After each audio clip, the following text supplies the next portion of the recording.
معاذہ بنت عبداللہ نے کہا کہ ایک عورت نے عائشہ رضی اللہ تعالی عنہا سے پوچھا کہ جس زمانے میں ہم پاک رہتے ہیں حیض سے، کیا ہمارے لیے اسی زمانے کی نماز کافی ہے؟ اس پر عائشہ رضی اللہ تعالی عنہا نے فرمایا کہ کیا تم حروریہ ہو؟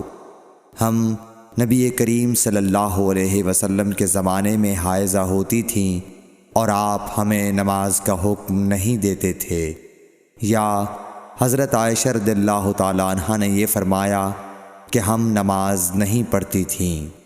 صحیح بخاری حدیث نمبر 321۔ زینب بنت ابی سلمہ سے روایت ہے، انہوں نے بیان کیا کہ ام سلمہ رضی اللہ عنہا نے فرمایا کہ میں نبی کریم صلی اللہ علیہ وسلم کے ساتھ چادر میں لیٹی ہوئی تھی کہ مجھے حیض آ گیا، اس لیے میں چپکے سے نکل آئی اور اپنے حیض کے کپڑے پہن لیے۔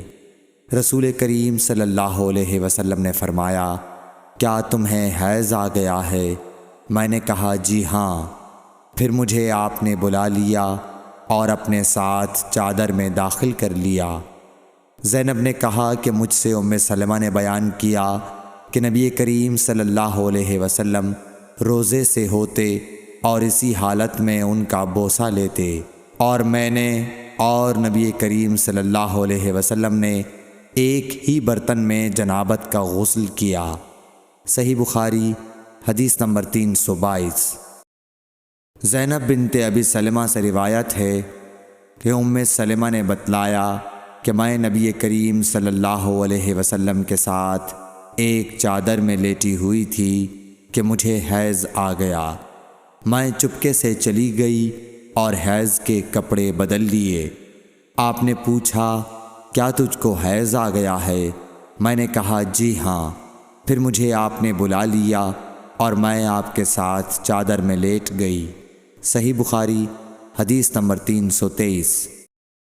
حفصہ بنت سیرین نے فرمایا کہ ہم اپنی کنواری جوان بچیوں کو عیدگاہ جانے سے روکتی تھیں۔ پھر ایک عورت آئی اور بنی خلف کے محل میں اتری، اور انہوں نے اپنی بہن ام عطیہ کے حوالے سے بیان کیا، جن کے شوہر نبی اکرم صلی اللہ علیہ وسلم کے ساتھ 12 لڑائیوں میں شریک ہوئے تھے، اور خود ان کی اپنی بہن اپنے شوہر کے ساتھ 6 جنگوں میں گئی تھیں۔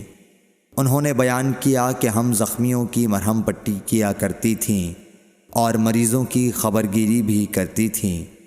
میری بہن نے ایک مرتبہ نبی اکرم صلی اللہ علیہ وسلم سے پوچھا کہ اگر ہم میں سے کسی کے پاس چادر نہ ہو تو کیا اس کے لیے اس میں کوئی حرج ہے کہ وہ نماز عید کے لیے باہر نہ نکلے؟ آپ نے فرمایا، اس کی ساتھی عورت کو چاہیے کہ اپنی چادر کا کچھ حصہ اسے بھی اوڑھا دے، پھر وہ خیر کے مواقع پر اور مسلمانوں کی دعاؤں میں شریک ہوں، یعنی عیدگاہ جائیں۔ پھر جب ام عطیہ آئیں تو میں نے ان سے بھی یہی سوال کیا۔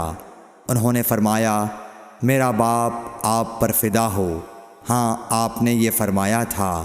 اور ام عطیہ جب بھی حضرت صلی اللہ علیہ وسلم کا ذکر کرتیں تو یہ ضرور فرماتیں کہ میرا باپ آپ پر فدا ہو۔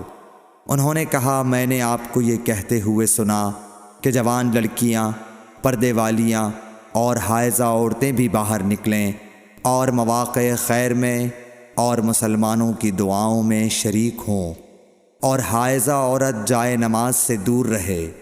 حفصہ کہتی ہیں، میں نے پوچھا، کیا حائضہ بھی؟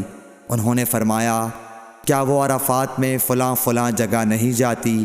یعنی جب وہ ان جملہ مقدس مقامات میں جاتی ہیں تو پھر عیدگاہ میں کیوں نہ جائیں؟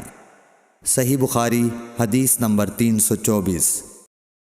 حشام بن عروہ نے کہا کہ مجھے میرے والد نے حضرت عائشہ رضی اللہ تعالی عنہا کے واسطے سے خبر دی کہ فاطمہ بنت ابی حبیش رضی اللہ عنہا نے نبی صلی اللہ علیہ وسلم سے پوچھا کہ مجھے استحاضہ کا خون آتا ہے اور میں پاک نہیں ہو پاتی، تو کیا میں نماز چھوڑ دیا کروں؟ آپ صلی اللہ علیہ وسلم، نہیں، یہ تو ایک رگ کا خون ہے، ہاں اتنے دنوں میں نماز ضرور چھوڑ دیا کرو کہ جن میں اس بیماری سے پہلے تمہیں حیض آیا کرتا تھا، پھر غسل کر کے نماز پڑھا کر۔ صحیح بخاری حدیث نمبر 325۔